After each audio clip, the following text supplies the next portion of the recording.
1,00,000 మంది శివభక్తులతో కలిసి మహారుద్రాక్ష పూజలో పాల్గొనండి. వెంటనే కాల్ చేసి మీ పేరును నమోదు చేసుకోండి. నమస్తే, welcome back to Suman TV. Present మనతో పాటు ఉన్నారు ఎక్స్ ఐపీఎస్ ఆఫీసర్ రెడ్డన్న గారు. నమస్తే సార్. నమస్కారం అండి. సార్, లోహాగఢ్ ఫోర్ట్లో జరిగినటువంటి ఇన్సిడెంట్ ఆల్రెడీ మీకు తెలుసు, మనం వీడియో చేసాం ఆల్రెడీ. కేతన్ అగర్వాల్ అండ్ సియా అంటే పెళ్లి ఆపడం కంటే చంపేయడమే చాలా ఈజీ అనుకున్నాను అని స్టేట్మెంట్ ఇచ్చింది సియా అని చెప్పేసి కొన్ని న్యూస్ లో చూసాం సార్. అది మీరు చూసారు? ఇంట్రాగేషన్ లో చెప్పింది అమ్మాయి. ఇంట్రాగేషన్ లో చెప్పింది, నేను ఇద్దరం అనుకున్నా. అసలు విషయం తీసుకెళ్తే చాలా దారుణమైన వ్యవహారం. ఆ అమ్మాయి ముందు ఒప్పుకుంది, అడిగింది. వాళ్ళ అమ్మ 1కి 4 సార్లు అడిగింది, నీకు ఇష్టమైన అమ్మ అంటే అని చెప్పింది. వాళ్ళ నాయనకి చెప్పి, వాళ్ళ తమ్ముడు అడిగితే తమ్మునికి కూడా చెప్పింది అదే మాట. సోహెల్ వాళ్ళ అన్నకి అదే మాట చెప్పింది. ఇంట్లో ఫస్ట్ ఈ అమ్మాయి 20 ఇయర్స్లోకి అడుగు పెట్టింది కాబట్టి పెళ్ళి ఇప్పుడే వద్దనుకున్నాము అని చెప్పి వాళ్ళ నాన్న అంటాడు. వాళ్ళ నాన్న అంటే దానికి మళ్ళీ వాళ్ళ పెద్ద మనుషులు పవన్ గోయల్, వాళ్ళమ్మ పూజా గోయల్. పవన్ గోయల్ చెప్తాడు, మా అమ్మాయికి 19 ఏళ్ళు నిండాయండి, 21 సంవత్సరం నడుస్తుంది, నా కొడుకు పెళ్లి చేసిన తర్వాత చేద్దాం అనుకున్నామని. వీళ్ళ సిస్టర్ ఎవరు, ఈ పవన్ గోయల్ సిస్టర్ ఎవరైతే ఉందో ఆమె ఏం చెప్తుందంటే, ఇట్లాంటి సంబంధాలు మళ్ళీ మళ్ళీ రావు, ఆలోచన చేయండి. అమ్మాయికి 20 ఏళ్ళు, ఇప్పుడు ఫిక్సేషన్ చేసుకుని 21 ఏళ్ళ తర్వాత చేసుకుంటే నెక్స్ట్ ఇయర్ చేసుకుంటే సరిపోతుంది అని చెప్తే, సరే అని చెప్పి అమ్మాయిని అడుగుదాము, అమ్మాయి ఇష్టమేమో అని అమ్మాయిని అడిగారు. ఎవరు, పవన్ గోయల్ చెల్లి అక్క అడిగింది, ఆ తర్వాత ఈమె వాళ్ళ తల్లి అడిగింది, తండ్రి అడిగినారు. అందరూ అడిగితే అందరితో సరే అని చెప్పింది, చేసుకుంటాననింది, హ్యాపీగా ఉన్నది. ఫిబ్రవరి 21న ఎంగేజ్మెంట్ జరిగితే అప్పటి నుంచి ఆ అబ్బాయితో కలిసి తిరుగుతుంది. ఇంకో దరిద్రమైన వ్యవహారం, దారుణమైన వ్యవహారం ఏమిటంటే, ఇంతవరకు బయటకు రాని వ్యవహారం. ఆ అబ్బాయి దగ్గర నుంచి వెడ్డింగ్ కోసం తాను షాపింగ్ చేసుకుంటానంటే 1 కోటి రూపాయలు, కేతన్ 1 కోటి రూపాయలు అమ్మాయికి ట్రాన్స్ఫర్ చేశాడు. షాపింగ్ కోసం 1 కోటి రూపాయలు ట్రాన్స్ఫర్ చేశాడు. అబ్బాయి దగ్గర నుంచి అడిగి తీసుకుంది, ట్రాన్స్ఫర్ చేసుకున్నాడు. ఆ డబ్బులు ఏం చేసిందంటే బాయ్ ఫ్రెండ్ కి ట్రాన్స్ఫర్ చేసింది, చేతన్కి. ఎందుకు? తన బిజినెస్ ఎక్స్పాండ్ చేసుకుంటాను అని.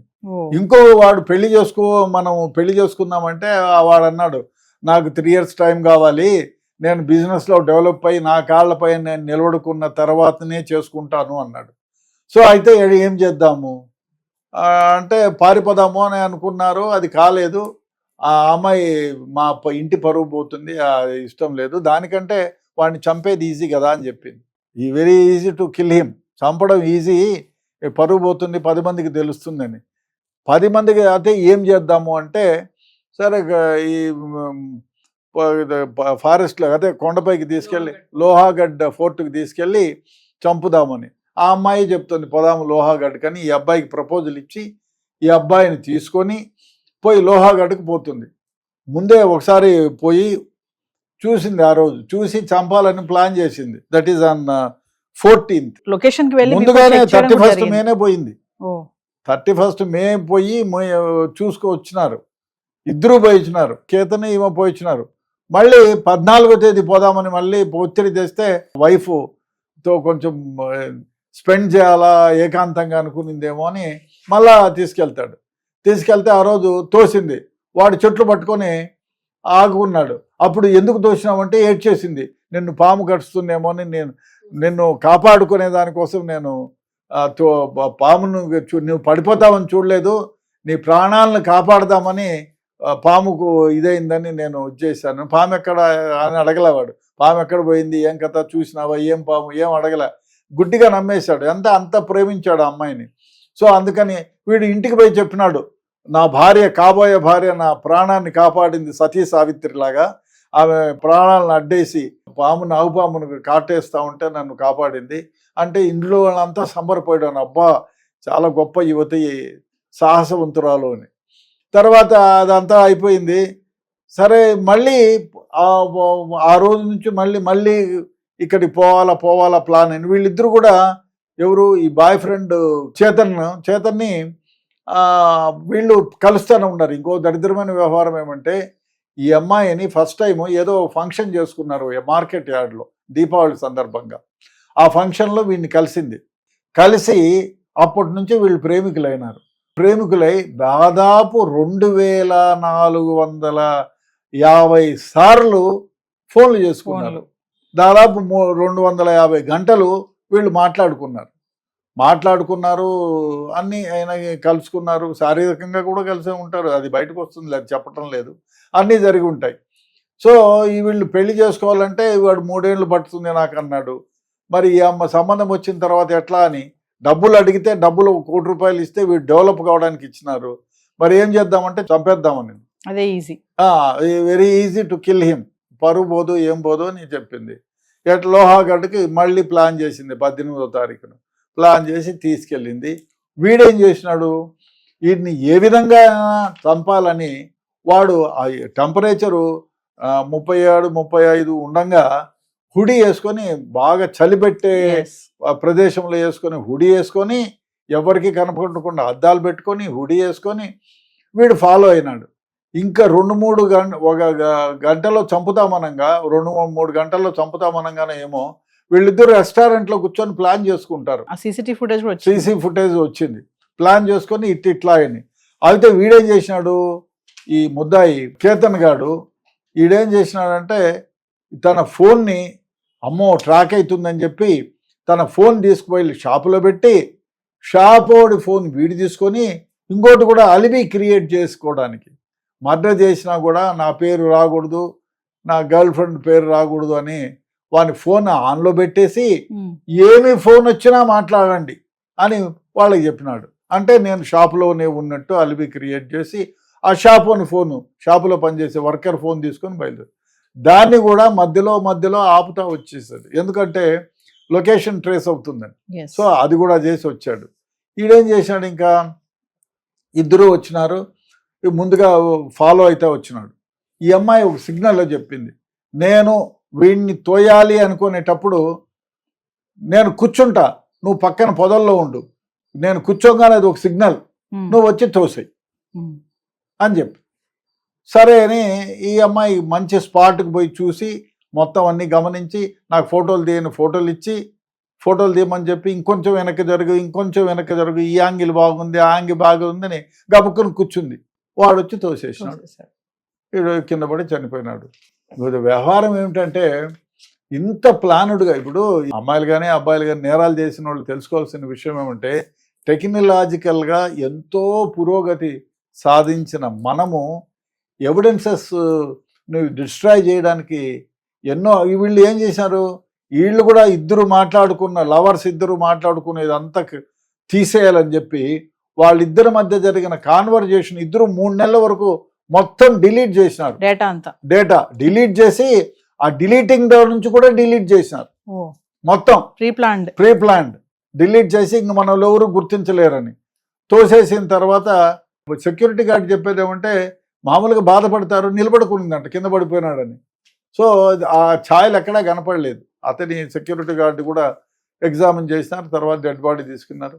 ఇదంతా ఒక ఎత్తు అయితే, అమ్మాయి చంపేసిన తర్వాత ఇంటికి పోయిన తర్వాత అందరూ ఇంకా దినాలు కదా, 21st రోజు ఆ అమ్మాయి ఇంటికి వెళ్ళింది, అత్తగారింటికి, కాబోయే అత్తగారింటికి వెళ్ళిన తర్వాత ఆమెను చనిపోయిన అబ్బాయి వాళ్ళ చెల్లెలు, ఎట్లా మా అన్న ఇంత కొండలు ఎక్కుతాడు, వాడికి హిల్ క్లైంబింగ్ అంటే ఇష్టము, ట్రాకర్ వాడు, అట్లాంటి వాడు అంత పెద్ద ట్రక్కర్ని మీరు ఎట్లా చంపగలిగి, ఎట్లా జారిపోయినాడు, ఏంది ఇది, జారే ఆస్కారమే లేదే అని చెప్పి, ఎక్కడున్నాడు, నువ్వు ఎక్కడుంటివి, వాడెక్కడున్నాడు, ఎట్లా జారినాడు చెప్పు అంటే, అదేం లేదు వెనకలు చూసుకొని ఫోటోలో జారిపోయినాడు, అంత చూసుకోకుండా ఎట్లా పోయినాడు, ఏమో చెప్తున్నావు, మళ్ళీ ఇంకోసారి చెప్పు అని అన్ని విధాల క్వశ్చన్లు చేస్తే ఆ అమ్మాయి తడబాటు స్టార్ట్ అయింది. ఆ ఫోటో తీసుకొని ఉంటే ఏ కెమెరాతో తీసుకున్నారు, నువ్వు ఎక్కడ ఉన్నావు, అప్పుడు తడబడేటప్పటికప్పటికి అనుమానం వచ్చింది.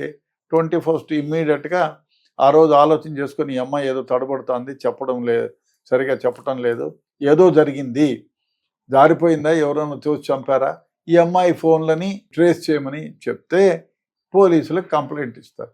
ఆ పోలీసులు ఏం చేసినారు, చూసి ఆ అమ్మాయి ఫోన్ని తీసుకొని ట్రాక్ చేస్తే అసలు విషయాలన్నీ బయటకు వచ్చాయి. దాదాపు 240 గంటల దాకా ఇద్దరు బాయ్ ఫ్రెండ్ ఏమో మాట్లాడుకునింది అన్ని డిలీట్ చేసింది అంతా కూడా మళ్ళీ రిట్రైవ్ అయిపోయింది, రిట్రీవ్ అవుతుంది. వచ్చేసింది. అప్పటికప్పుడు రిట్రీవ్ కాకపోయినా ఇప్పుడు 1 year బ్యాక్ నుంచి వాళ్ళు మాట్లాడి తీసుకున్నారు. Yes. తర్వాత రిట్రీవ్ వీళ్ళని అడుగుతారు కదా అబ్బాయిని అమ్మాయిని తీసుకున్న తర్వాత పోలీస్ కస్టడీకి తీసుకున్న తర్వాత ఏమైంది మీరంతా అంటే మేమిద్దరం డిలీట్ చేసాం. ఫస్ట్ ఆ అమ్మాయి దోషిందని వీడు దోషినాడు, ఆ అమ్మాయి కొంతసేపు అదే అయింది. తర్వాత అసలు విషయం బయటకు వచ్చింది, ఏ విధంగా చేసినారు ఏం కథ అని. ఇంకోటి ఏమిటంటే ఈ అమ్మాయి వాడు పాపము అన్నాడు. ఇంకో విషయం, ఒకవేళ ఈడ మిస్ అయితే ఎట్లా వాడిని చంపడం, ఇక్కడ మిస్ అయితే 30వ తారీఖు ప్లాన్ చేసుకున్నారు, 30th అంటే ఇక్కడ మిస్ అయితే ఇంకొక ప్లాన్ ఉంది. 20వ తారీఖుకి వీడిని ఏ విధంగా చంపాలంటే వీడేదో పొద్దున్న వాకింగ్ ఏదో పోతాడు కదా, అప్పుడు కారుతో కొట్టేయాలని. సో దీనికి ముందు ఇంకోటి జరిగింది, వాడుతో మీరు ప్రీ వెడ్డింగ్ షూటింగ్కి బాలి పోవడానికి మొత్తం ప్లాన్ చేసినారు. సో ప్లాన్ చేసి అందరు పాస్పోర్ట్లు ఒక దగ్గర పెట్టి కరెన్సీ దాంతోపాటు మొత్తం వాళ్ళ రికార్డ్స్ అన్నీ కూడా ఒక బ్యాగ్లో పెట్టినారు. ఈ అమ్మాయి ఏం చేసింది, కారులోనే పెట్టేసింది, బ్యాగు పెట్టేసి అందరూ రెస్టారెంట్లోకి పోయిన తర్వాత తనే అడిగింది రెస్టారెంట్కి వెళ్దాం ఏమైనా తిందామని. సో ఈ అమ్మాయికి వాడు చెప్పినాడు, నువ్వు అంత పోవడం నాకు ఇష్టంలే, అక్కడ ఏదైనా మీరిద్దరు ఒకటైతారేమో ఏదో చెప్పింటాడు. అంటే ఈ అమ్మాయి కూడా అమ్మో ఇంత పోవడం నాకు ఇష్టం లేదు అని, ఎట్లయినా కాబోయే భర్త కౌగులించుకోవడం ఏదో ఉంటుంది కదా, అవన్నీ షీ ఈజ్ నాట్ ఇంట్రెస్టెడ్ ఏమో. మరి వాడు చెప్పిన డైరెక్షన్స్ ప్రకారం వీడికి కేతన్ పాస్పోర్ట్ని తీసుకొని దాచుకొని వచ్చి రెస్టారెంట్లో బాత్రూంలో చించేసి దాంట్లోనే వాష్రూమ్లోనే పడేసింది. మళ్ళా మామూలుగా కామ్గా ఎయిర్పోర్ట్లోకి పోయిన తర్వాత బ్యాగులు తీసుకొని నీ పాస్పోర్ట్ ఏదంటే నా పాస్పోర్ట్ డబ్బులున్నాయి, ఆ దేశం కరెన్సీ ఉంది, మిగతా నలుగురు పోతే 3 పాస్పోర్ట్లు ఉన్నాయి ఎక్సెప్ట్ కేతన్. సో ఆ అమ్మాయి ఎందుకు పోయింది, ఏదో పోయిందిలే, ఎక్కడో మర్చిపోయాం, ఎక్కడో జారిపోయిందిలే అనుకున్నారు. కార్ అంతా వెతికినారు, లేదు, మధ్యదారులు ఏడన్నా పడిపోయిందామా, ఎక్కడన్నా మిస్ప్లేస్ చేసామా అని దొరకలే. అప్పటి నుంచే వాడు అరే టెలిఫోన్ దొరకలేదు అనే దాని నుంచే, అదే పాస్పోర్ట్ దొరకలేదు, అప్పటి నుంచే కొంచెం ఇది కావాల్సింది, అది చేయలే. సో ఆ విధంగా ఆ అమ్మాయికి ఇష్టం లేదు. కానీ ఒకటి ఇక్కడ అర్థం చేసుకోవాల్సింది ఏమంటే, ఈ అమ్మాయి తనకి ఇష్టం లేకపోతే నాకు ఇష్టం లేదు వాంతో పారిపోయేది లేదు, నాకు ఇష్టం లేదు, నేను పెళ్లి చేసుకోను. రీజన్స్ ఏమంటే 116 చెప్పచ్చు. నాకు పెళ్లి మీద ఇంట్రెస్ట్ లేదు, I'm not at all interested for marriage in life అని కూడా చెప్పిండొచ్చు. కానీ చంపడం ఈజీ, అది చెప్పడం కంటే అనేది ఆమెకు ఎవరు చెప్పినారు అంటే, చంపితే ఇప్పుడు ఈ ముద్దాయిలందరూ కూడా, ఇప్పుడు మర్డర్లు చేసే ముద్దాయిలందరూ కూడా ఒకటి గమనించాల, మేము చంపేస్తే తర్వాత దొరికితే ఇప్పుడు పరువు పోతుంది, 10 మందిలో చులకనైపోతాము, నేను పెళ్లి చేసుకోకపోతే అని అనుకుంటే ఎంతమందికి తెలుస్తుంది? మహా అంటే వాళ్ళ బంధువుల్లో కొందరికి తెలుస్తుంది, లేదా వాళ్ళ ఇంటి పక్కల చుట్టుపక్కల ఉండే వాళ్ళకి 10 మందికో 20 మందికో తెలుస్తుంది, అంతేనా?